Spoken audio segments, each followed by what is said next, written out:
তিনটি সময় সূরা কাউসার পাঠ করুন, আল্লাহ পাক রব্বুল আলামিন আপনার ভাগ্যকে পরিবর্তন করে দিবেন ইনশাআল্লাহ।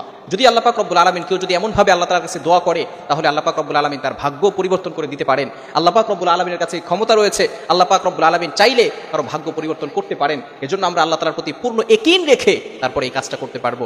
যদি আমরা এই আমলটা করতে পারি, তাহলে আমরা অনেক বিষয় আল্লাহ তাআলার কাছে দোয়া করি, কিন্তু দেখা যাচ্ছে সেই দোয়াগুলো কবুল হয় না। এই ক্ষেত্রে যদি আমরা এই আমলটা করে দোয়া করতে পারি, তাহলে আল্লাহ পাক রব্বুল আলামিন সেগুলো অ্যাকসেপ্ট করবেন, কবুল করে নেবেন। চমৎকার একটি আমল, তিনটি সময়ে আপনি আমলটা করবেন। এটি হচ্ছে 3 দিন, অর্থাৎ বৃহস্পতিবার, শুক্রবার আর শনিবার, এই 3 দিন আমলটি করতে হবে সূরা কাউসারের আমল। আমলটি কিভাবে করবেন?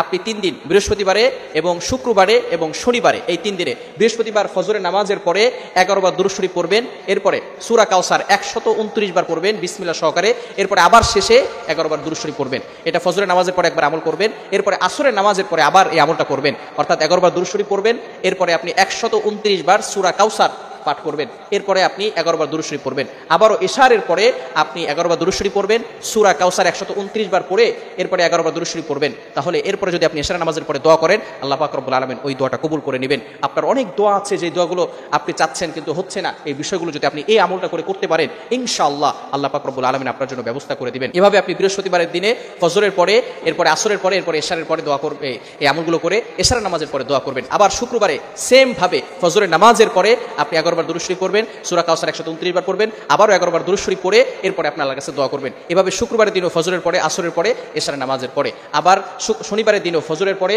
আসরের পরে, ইশার পরে, এগুলো পরে যদি 3 দিন আপনি টানা এভাবে আমল করতে পারেন, ইনশাআল্লাহ আপনি নিজে ফলাফল দেখতে পারবেন। আপনার যেই দোয়াগুলো আছে, যেগুলো আপনি আল্লাহর কাছে করতে চাচ্ছেন, এই দোয়াগুলো আল্লাহ পাক রব্বুল আলামিন অ্যাকসেপ্ট করবেন, আল্লাহ পাক রব্বুল আলামিনের কাছে গ্রান্টেড হবে। আপনি অবাক হয়ে যাবেন যে আল্লাহ পাক রব্বুল আলামিন কিভাবে মানুষকে দিতে পারেন। সুতরাং আপনি অনেক সময় দেখা যাচ্ছে হতাশ হয়ে যান, আমি এত দোয়া করছি, দোয়া কবুল হচ্ছে না কেন? ভালো করে মনে রাখবেন, দোয়া কবুল না হওয়ার যে কারণগুলো রয়েছে, তার ভিতরে 1 নম্বর হচ্ছে হারাম ভক্ষণ করা। হারাম ভক্ষণ করা যাবে না। ইউর ইনকাম শুড বি হালাল, ইউর ফুড শুড বি হালাল, ইউর ড্রিঙ্ক শুড বি হালাল। আপনার অলওয়েজ হালাল হতে হবে, হারাম ভক্ষণ কখনো করা যাবে না।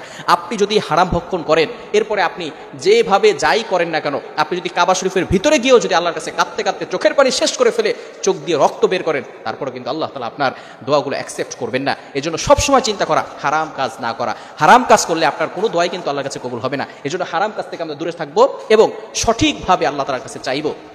যে সময় চাইলে আল্লাহ পাক রব্বুল আলামিন খুশি হয়, আদবের সহিত আল্লাহ তাআলার কাছে চাইতে হবে এবং পরিপূর্ণ ইয়াকিন আল্লাহর প্রতি রাখতে হবে যে হ্যাঁ, আল্লাহ পাক রব্বুল আলামিনের কাছে আমি চেয়েছি, আল্লাহ পাক রব্বুল আলামিন আমাকে দিবেন। এই পরিপূর্ণ বিশ্বাস যদি আপনি আপনার অন্তরে ফিল করতে পারেন, অবশ্যই আল্লাহ পাক রব্বুল আলামিন আপনাকে দিবেন। আলহামদুলিল্লাহ, আমি অনেকবার আল্লাহ তাআলার কাছে চেয়েছি, আল্লাহ পাক রব্বুল আলামিন আমাকে ব্যবস্থাপনা করে দিয়েছেন। সুতরাং যে আল্লাহ আমাকে দিয়েছেন, যে আল্লাহ অন্যান্য মানুষদেরকে দেন, সেই আল্লাহও কিন্তু আপনাকেও দিতে পারেন। এজন্য আমরা সবসময় সতর্ক থাকবো এবং আল্লাহ তাআলার কাছে বেশি বেশি চাইবো। আল্লাহ তাআলা আমাদের সকলকে বুঝার তৌফিক দান করেন। সকলে বলেন আমিন।